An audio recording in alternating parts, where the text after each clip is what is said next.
ഇപ്പോൾ ഈ മുഖ്യമന്ത്രിക്കും ഡി ജി പിക്കും പരാതി നൽകിയതിന് പിന്നിലെന്നാണ്? മുഖ്യമന്ത്രിക്കും ഡി ജി പിക്കും പരാതി നൽകിയെന്ന് പറഞ്ഞാൽ അദ്ദേഹം ഈ നാട്ടിലെ ഒരു MLA ആണ്.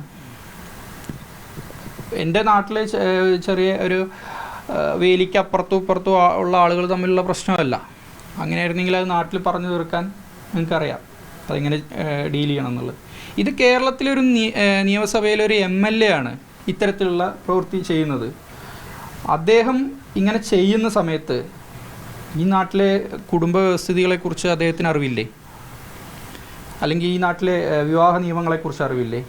വിവാഹിതയാണെന്ന് അറിഞ്ഞിട്ടും ഇത്തരത്തിലുള്ള പ്രവർത്തനങ്ങൾക്ക് മുന്നോട്ട് പോയതിൻ്റെ കാരണം എന്താണ്? അല്ലെങ്കിൽ ഇപ്പം നിങ്ങളുടെ മാധ്യമങ്ങളിൽ കൂടെ ഞാൻ അറിഞ്ഞ കാര്യങ്ങളാണ്. അപ്പോൾ ഗർഭിണിയാവണം എന്ന് ആവശ്യപ്പെട്ടു എന്ന് പറഞ്ഞു. ആ ഗർഭിണി ആയതിനു ശേഷം അത് അബോർഷൻ ചെയ്യണമെന്ന് ആവശ്യപ്പെട്ടു. പിന്നെ എന്താ കൊല്ലുമെന്നോ ഇങ്ങനെയൊക്കെ പറയുന്നത് കേട്ടു. ഇങ്ങനെയൊക്കെ ഒരു MLA ചെയ്യാൻ പാടുണ്ടോ? നിങ്ങൾ പറയും. ജനങ്ങളെ സേവിക്കാനും ഈ വരുന്ന 5 വർഷത്ത് വികസന പ്രവർത്തനങ്ങൾ നടത്താനും നിയമനിർമ്മാണം നടത്താനും ഈ നാട്ടിലെ അതായത് നിയമസഭയിലെ നിയമനിർമ്മാണത്തിൽ പങ്കാളിയും അതിൻ്റെ അന്തസ്സത്ത കാത്തു സൂക്ഷിക്കേണ്ട ഒരു വ്യക്തിയും കൂടിയാണ് ആര്? MLA.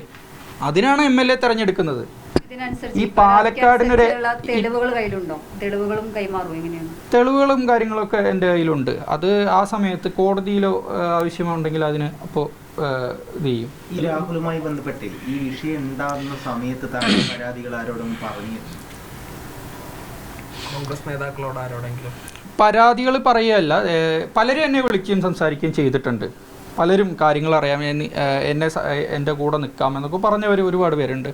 പക്ഷേ എന്തൊക്കെയാണെങ്കിലും മുന്നോട്ട് പോകേണ്ടത് ഞാനല്ലേ? ജീവിതത്തിൽ മുന്നോട്ട് പോകേണ്ടത് ഞാനല്ലേ? എനിക്കുണ്ടായ ബുദ്ധിമുട്ടുകൾ ഞാൻ തന്നെയാണ് നേരിടേണ്ടത്. എൻ്റെ കുടുംബത്തിനുണ്ടായ നഷ്ടങ്ങൾ നിങ്ങൾ ഓർത്ത് നോക്കൂ. നമ്മളൊക്കെ ജീവിതത്തിൽ സ്വാഭാവികമാണ്. നമ്മൾ പലർക്കും ഡിവോഴ്സും ഈ നാട്ടിൽ പലർക്കും ഡിവോഴ്സും മറ്റു കാര്യങ്ങളൊക്കെ ഉണ്ട്.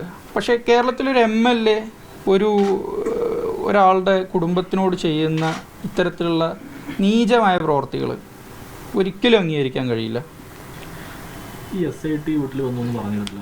SITക്ക് എന്തെങ്കിലും തരത്തിലുള്ള തെളിവുകളൊക്കെ താങ്കൾ തെളിവുകൾ കൈമാറിയിട്ടൊന്നുമില്ല. അവരെ ചോദിച്ചിരുന്നു. അവരോട് ആദ്യം എനിക്ക് നോട്ടീസ് തന്നിരുന്നു, എന്നോട് ഹാജരാകാൻ പറഞ്ഞു. പക്ഷേ അന്നത്തെ സമയത്ത് എനിക്ക് മാനസികമായിട്ട് ഒരു സ്റ്റേഷനിൽ പോയാനോ അല്ലെങ്കിൽ അവിടെ പോയി കാര്യങ്ങൾ പറയാനോ ഉള്ളൊരു മാനസിക അന്തരീക്ഷത്തിലായിരുന്നില്ല ഞാൻ. ഇനി എങ്ങനെയാണ് ഈ കേസുമായി മുന്നോട്ട് പോകാൻ ഉദ്ദേശിക്കുന്നത്? പരാതി കൊടുത്തിട്ടുണ്ട്, കേസുമായിട്ട് മുന്നോട്ട് പോകും.